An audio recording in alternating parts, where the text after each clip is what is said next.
Okay, so now we are finished with all the work that needs to be done at the schematic level, and it is time to move forward to the layout tool where we connect all the different parts. So from the actually we should be in the layout Excel. We just make sure that we have the constraint manager here, and then from the schematic editor we go to launch layout Excel, and then we're going to create a new layout, and then we click OK, and a new window has opened. So this is going to be the tool that we are going to be working for layout. And the first thing to do is to import all the devices. So we go to connectivity, generate all from source, and here we go to pings, and then by default all the pings are coming to poly1. So we're going to move to a text layer, and let's select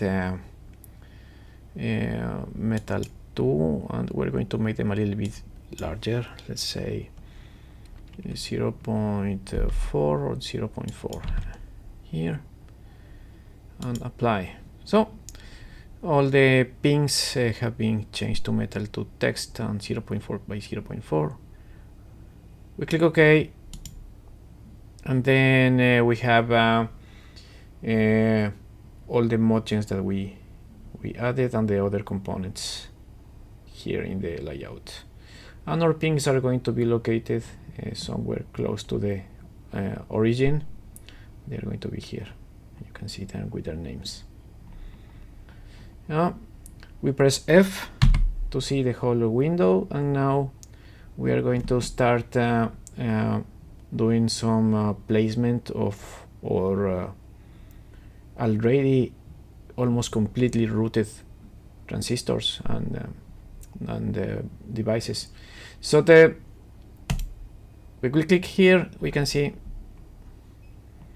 the modgen is automatically selected, and then we see that the devices that belong to that modgen has also been selected at the schematic level. Here in the layout we can also open the assistant and the constraint manager, and we have also the possibility to edit the layout, and we often do that. So one important detail is every time that we modify a modgen at the layout level, we need to synchronize the modgen that it is in the schematic level, and the tool will tell us if it is not synchronized. We just have to press this button to bring all the things that we change in the routing of the modgen at layout, and it will be updated in the schematic. Or vice versa, it can be the opposite, that we decide to do some changes in the schematic level, we can bring them to the layout by clicking here. Now I really don't recommend to do changes at the schematic level at importing them in the layout unless it is strictly necessary. Okay, so having said that, we can start doing some preliminary placement. So my recommendation here is if we don't have a preliminary floor plan that has been given before, we just try to put everything more or less in the same way that is in the schematic, that it is typically the closest thing. So we're going to move this component. We select, press M from mic, and then we move it. So now it is moving only in horizontal, vertical, or diagonal. If we want to change the moving and move it freely, we press F3, and then we can change the settings so that we can move in any direction. So we're going to put this somewhere here at the top. We select the differential pair, and we put it under the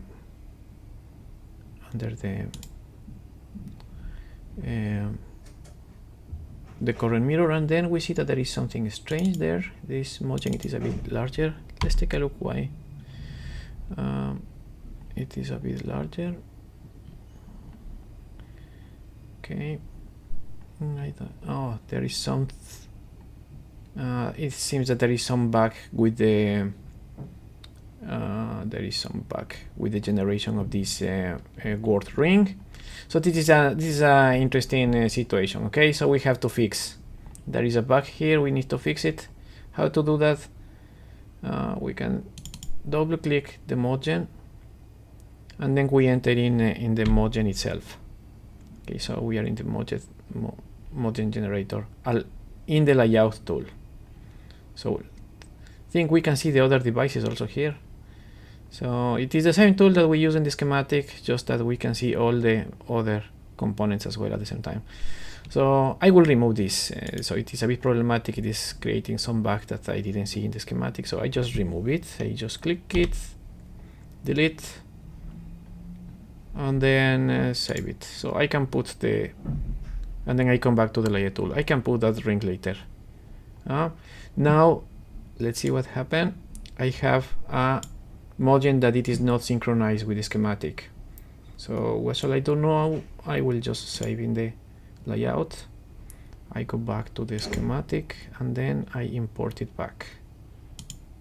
And now it is synchronized. I can save it again. Now I have my modgens that are synchronized. So we should try to keep all the time the modgens synchronized, otherwise it will cause us a headache later.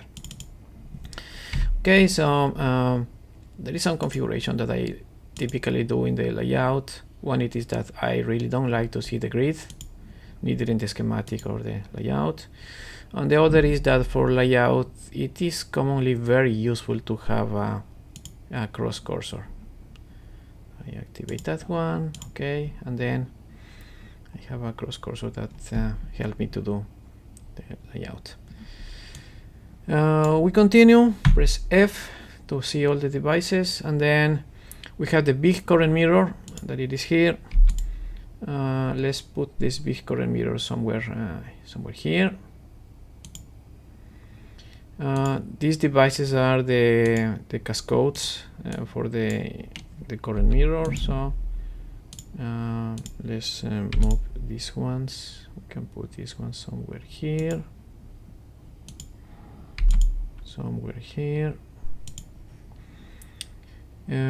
We have the resistor.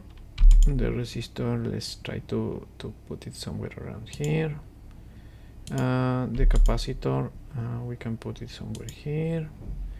And then we have the last component is the output transistor. We can put this somewhere here. Okay. And then yeah, we can increase the size of this. Now we should try to make a compact layout, because I mean the silicon, it is quite expensive, so try to optimize a little bit the area that we are using. But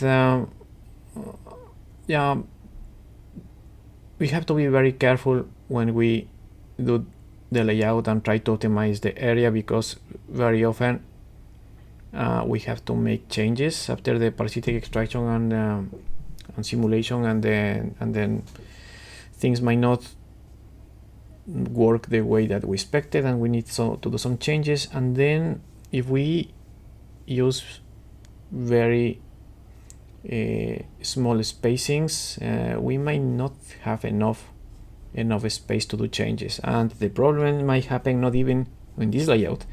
It might happen when we connect other blocks together in a bigger layout, and then we have to go back and do changes at the schematic level. It might be really complicated to fix the layouts, because yeah, there will be many blocks that need to be moved, components in many blocks that need to be moved. So my recommendation there is that if possible, leave some space for future changes. Yeah, not always is possible. Sometimes you really have a compact layout that by necessity needs to be very small.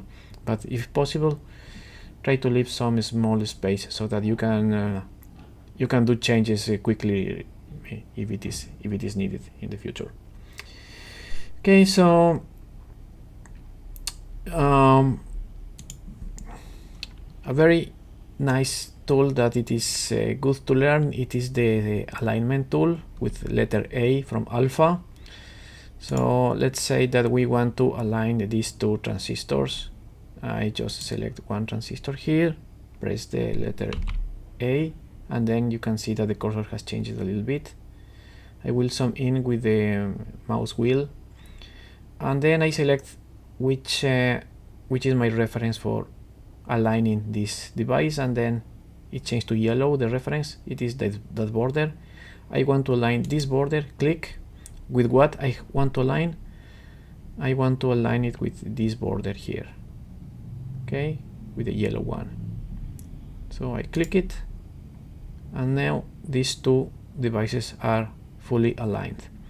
So let's do it again. If I want to align this one with this one, and then now both are aligned. Now I don't want to short circuit this, so we can move, and then F3 if we want to move on the orthogonal, then we can just move horizontal this. Now these two are completely aligned. Okay,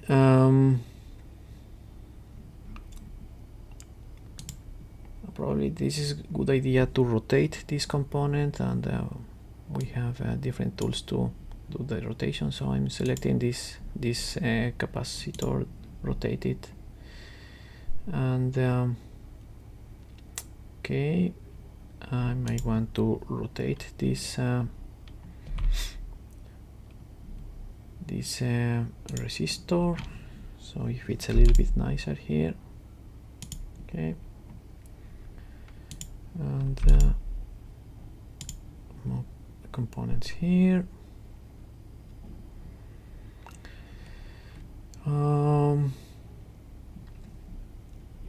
These components can go down a little bit to save some space. These also can go down.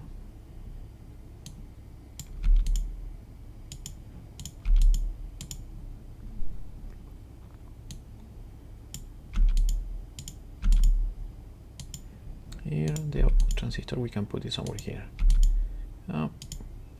So that will make it for us right now. Something also that it is very useful to do it at this level, it is, let's just check if it passes DRC. Before we put anything else on the top, we start routing, we check if the place devices are DRC free. We go to PBS, run DRC, and we run the DRC with the standard settings.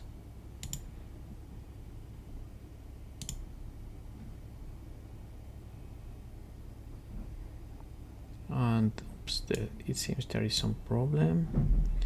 Minimum P-well with 0.6. Let's take a look. Where is this problem?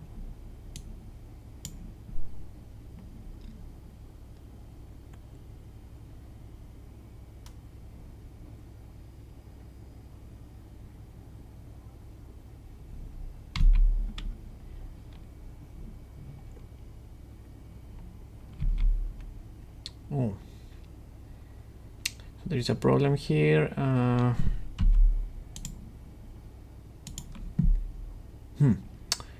The dimensions for the spacing between diffusions are incorrect. They should be 0.28. So let's see if we can fix it very quickly. Maybe. So this is the big current mirror. Double click. We have it there.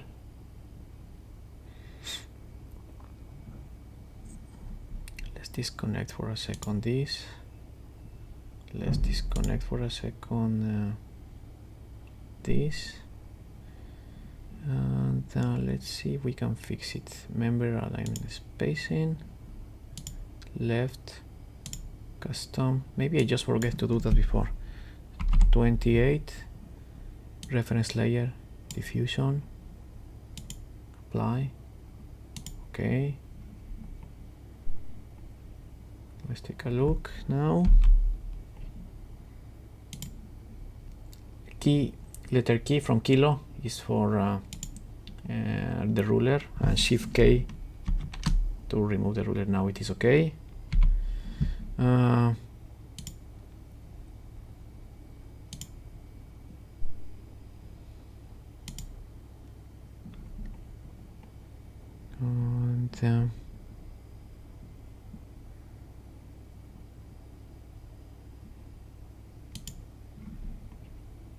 now I generate it again. It is connected.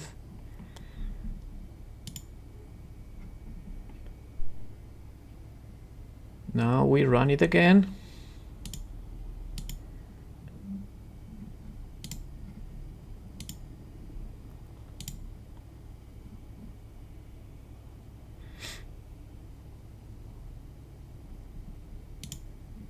And it is DRC free. So there was a warning message that during the run, so I'm going to run it again. Let's see. Submit. Yes.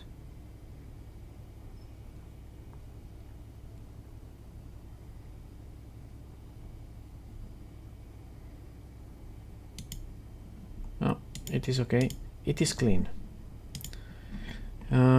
It has checked everything and it is completely clean. Let's run it. PVS job has supported that normally.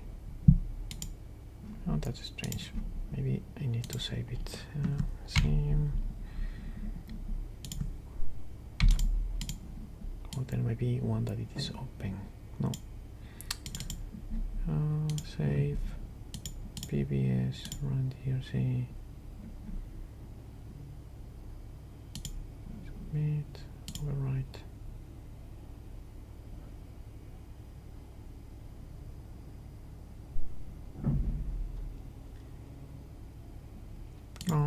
There's something else. It has finished normally. There is no problem.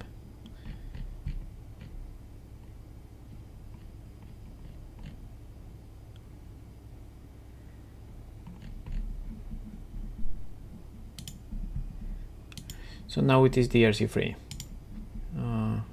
Let's just try to force a DRC error here. Let's select metal 2. This will cause an error. Okay. Let's say PBS run DRC. Submit.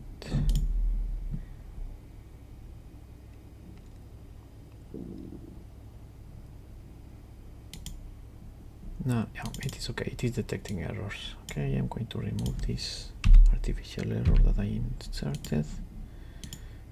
PBS, run it.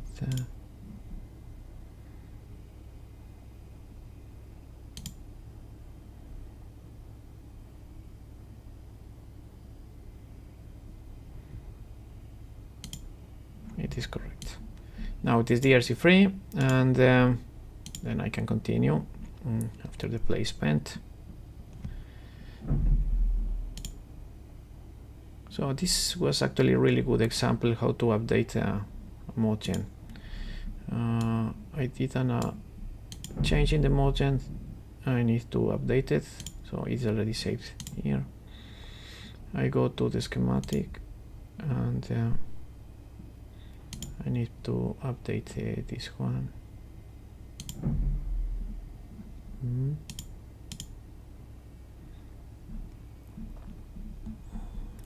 Save it.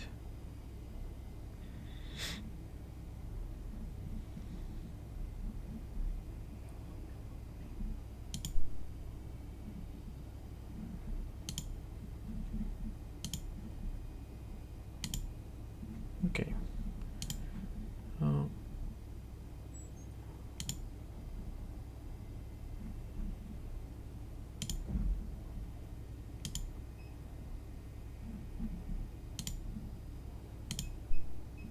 It's supposed to have been updated.